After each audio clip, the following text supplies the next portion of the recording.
അവളെയും കൊണ്ട് അവിടെ തനിക്ക് അറിയാവുന്ന സ്ഥലങ്ങളിലൊക്കെ പോയി. പിന്നെ അവൾക്കിഷ്ടമുള്ള ഫുഡും ഒക്കെ വാങ്ങിക്കൊടുത്തു. അങ്ങനെ ഉച്ചയ്ക്ക് ഒരു 3:30 ആയതോടെ ഇരുവരും വീട്ടിലേക്ക് കയറി വന്നു.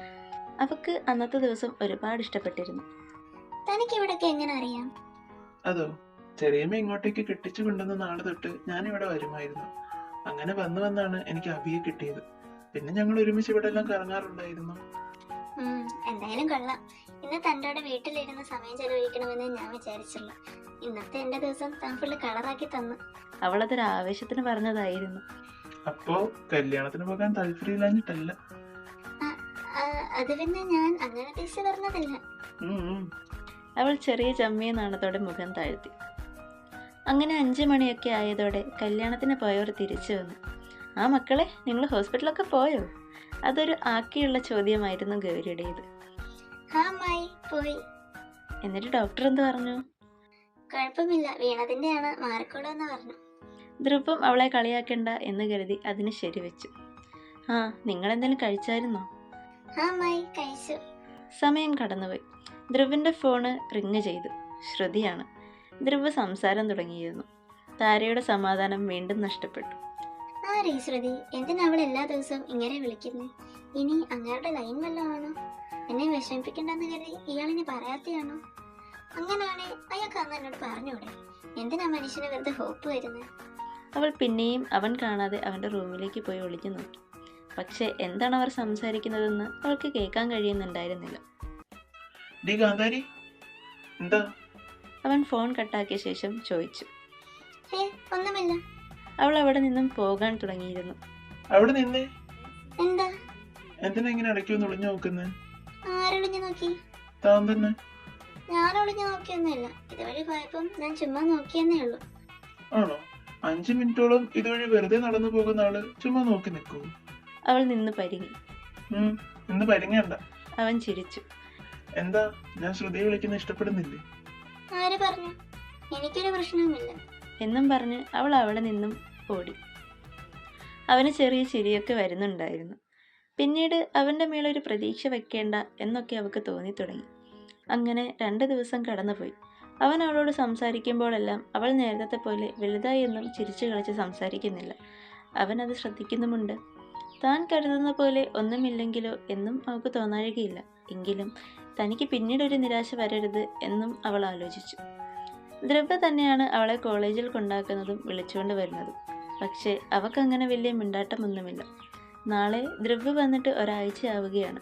നാളെ കഴിഞ്ഞാൽ അവൻ അവൻ്റെ വീട്ടിലേക്ക് പോവുകയും ചെയ്യും. അവന് തന്നോട് ഇഷ്ടമുണ്ടോ ഇല്ലയോ എന്നും അവൾക്കറിയില്ല. അവൻ നാളെ കഴിഞ്ഞാൽ പോവുകയും ചെയ്യും. കഴിഞ്ഞ 2 ദിവസം വെറുതെ കളഞ്ഞു. അവനോട് മര്യാദയ്ക്ക് മിണ്ടിയാൽ മതിയായിരുന്നു. ഇന്നെങ്കിലും അവനോടെല്ലാം തുറന്നു ചോദിക്കണം. അല്ലേ പിന്നെ താൻ ഇത്രയും നാളും കൂടുകൂട്ടി വെച്ചിരുന്ന തൻ്റെ ഇഷ്ടം വെറുതെ ആയിപ്പോകും എന്ന് അവൾ മനസ്സിലാലോചിച്ചു. അങ്ങനെ ഇന്നെല്ലാം അവനോട് സംസാരിച്ച് ഒരു തീരുമാനത്തിലെത്തണം എന്ന് കരുതി അവൾ അവൻ്റെ അടുത്തേക്ക് പോയി.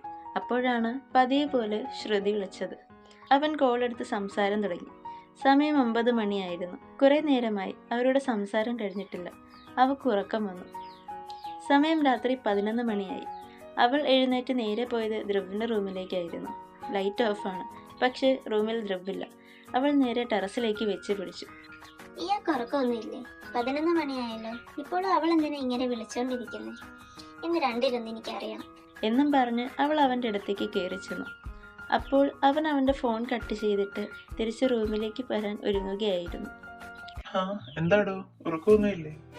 അത് തന്നെ എനിക്ക് തന്നോടും ചോദിക്കാറുള്ളത്. ഇയാൾക്ക് ഉറക്കമൊന്നുമില്ലേ? ഏത് നേരം ശ്രുതിയെ വിളിച്ചോണ്ടിരിപ്പാണല്ലോ. എന്താടോ, തനിക്ക് ഇഷ്ടപ്പെടുന്നില്ലേ? എനിക്കൊരു പ്രശ്നമില്ല. എനിക്കൊരു പ്രശ്നമില്ലെന്ന് ഞാൻ തന്നോട് നേരത്തെ തന്നെ പറഞ്ഞല്ലേ. പിന്നെന്താ? ഒന്നുമില്ല. ഞാൻ എപ്പോ ശ്രുതിയെ വിളിച്ചാലും താൻ ഇങ്ങനെ ഒന്ന് എത്തി നോക്കുന്ന കാണാം. അതുകൊണ്ട് ചോദിച്ചേ. അതൊക്കെ പോട്ടെ, എന്തിനാ 2 ദിവസം എന്നോട് ജാടയിട്ട് നിന്നേ? ആര്? ഇയാള് തന്നെ. അങ്ങനൊന്നുമില്ല. അങ്ങനൊന്നുമില്ലേ? 2 ദിവസം ഞാൻ നന്നായി തന്നെ ശ്രദ്ധിച്ചായിരുന്നു. എന്താ? അത് ശ്രുതി എന്റെ ഫ്രണ്ട് ആണോ? അവൾക്ക് പകുതി ആശ്വാസമായി. പക്ഷേ ഫ്രണ്ടാണെന്ന് പറഞ്ഞ് പാതിരാത്രി വരെ എന്തിനാ വിളിച്ചോണ്ടിരിക്കുന്നത്? അവൾ മനസ്സിലാലോചിച്ചു. ഇപ്പൊ ആശ്വാസമായോ? അല്ലെങ്കിൽ എനിക്കെന്താ ആശ്വാസക്കുറവുള്ളത് എന്നും പറഞ്ഞ് അവൾ തിരിഞ്ഞു നടന്നതും ധ്രുവ് അവളുടെ കൈ പിടിച്ച് അവനിലേക്ക് വലിച്ചു. അവളൊരു ഞെട്ടലോടെ അവനെ തിരിഞ്ഞു നോക്കി. താൻ എങ്ങോട്ടായി പോകുന്നേ? ഞാൻ താഴേക്ക്. എടോ, തനിക്ക് എന്നെ ഇഷ്ടമാണെന്ന് എനിക്കറിയാം. അതെനിക്ക് അറിയാമെന്ന് തനിക്കും അറിയാം. പിന്നെന്തിനാ ഇങ്ങനൊക്കെ കാണിക്കുന്നത്? അത് എന്റെ ഇഷ്ടം മാത്രമല്ലേ പറഞ്ഞിട്ടുള്ളൂ.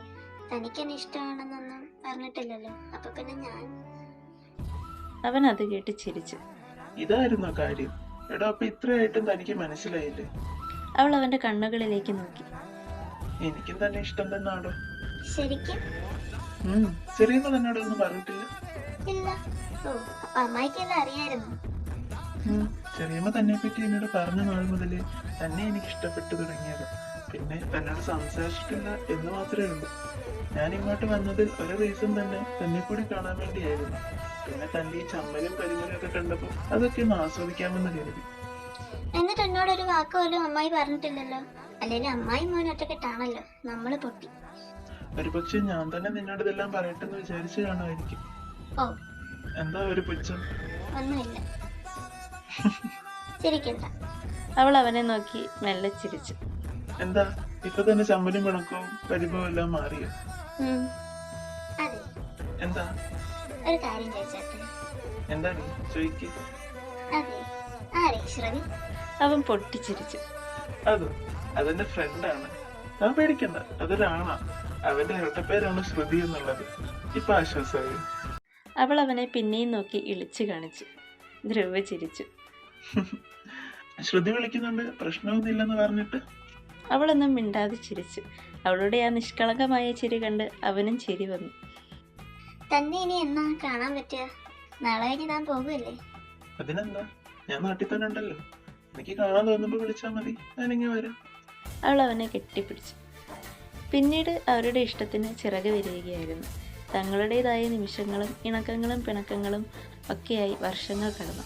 ഇപ്പോൾ താരയുടെ നേഴ്സിംഗ് പഠനമെല്ലാം അവസാനിച്ചു. അവൾക്കായി പിന്നെ വീട്ടുകാർക്ക് ചെക്കനെ അന്വേഷിക്കേണ്ട ആവശ്യമില്ല. അവൾ തന്നെ തൻ്റെ ചെറുക്കനെ നോക്കി വെച്ചിട്ടുണ്ട്.